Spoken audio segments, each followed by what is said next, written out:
益杨福仪。综合报道，在6·4天安门事件33周年前夕，香港政府面对港区国安法生效后第二个6·4周年如临大敌，3日已宣布从晚间11点起暂时关闭维多利亚公园至5日凌晨，连2年关闭以往举办6·4烛光晚会的场地。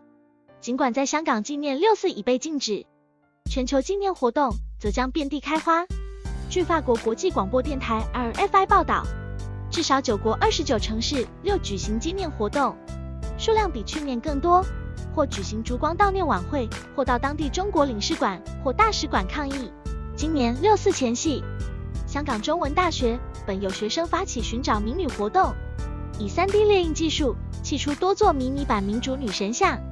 放在校园内不同角落，邀请全校师生校友一同寻找，传承纪念6·4的记忆。活动原定举行至6月5日，不过据香港独立媒体报道，主办方已因风险问题，提早于昨日结束。悼念6·4已成香港禁忌。香港警方为防范民众到维园悼念，竟表明即使个人不约而同自发性到维园悼念，若有其他人在同时同地基于同样目的做同样事情，可能触犯非法集会罪。不过在狱中的前香港支联会主席李卓人接受港媒明报书面访问表示，6将会在狱中以禁食1天，晚上8点燃火柴光，悼念6·4事件中的死难者，迎接他在狱中第二个6·4。他说，无忘初心的力量就是薪火相传的榜样。全球多国将举行6·4纪念活动，至少包括美国、加拿大、英国、德国、捷克、日本、台湾、澳洲、纽西兰，如美国华盛顿、旧金山、纽约，加拿大温哥华及多伦多，英国伦敦、伯明翰、爱丁堡、诺丁汉，德国柏林、海德堡、法兰克福、慕尼克，日本东京，台湾在台北民主大道等地举行。今年是1989年6·4天安门事件遭到中国政府血腥镇压的33周年。至中共20大召开之前，中国各地警察全力严控异议人士，气氛紧张。自由亚洲电台 RFA 报道，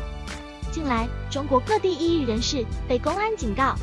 盯梢监控或强制旅游，还有异议人士的手机被扣留，包括北京异议人士查建国、高瑜等人被盯梢监控，朴志强夫妇被带到郊外，湖南、贵州异议人士几乎全部失联。报道引述湖南异议学者周翔表示，警方今年对他们的监控，其严厉程度可谓前所未有，反映中共20大前夕，从上海封城到6·4封门，这一系列动作凸显中国政局充满不确定因素。美国之音 VOA 中文网报道，从6·4屠城到清零封城，北京暴力维稳的治理模式33年来没有改变。中共党史专家晚年周恩来作者高文谦受访直言，对中国当局来说，6·4镇压最大的政治遗产是开启了暴力维稳的国家治理模式，把一切不稳定因素消灭在萌芽状态的底线思维。习近平当政后开历史倒车，在许多方面否定了邓小平时代内外政策，重返毛泽东时代，但却全盘继承了6·4镇压的暴力维稳模式和底线思维。